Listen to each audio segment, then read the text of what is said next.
So the voting starts with the mother. So you vote for a boy or a girl? Obviously girl. Girl. Okay. Yeah, So I one vote vote for girl already.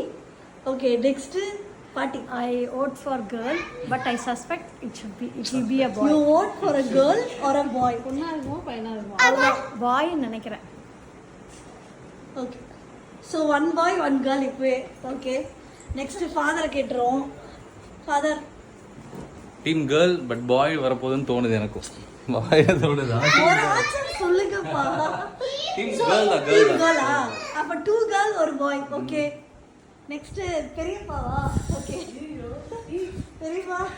கேர்ளா இருந்தா நல்லா இருக்கும். பா 3 girl அப்பா. Vishu Boy. இது ஃபர்ஸ்ட்ல team boy. Team பாயோட லீடரே இருந்தான். Correct. பெரியவா. இப்போ பாயா? Boy. பாப்பா So I think பாதி boy பாதி girl நினைக்கிறேன்ல.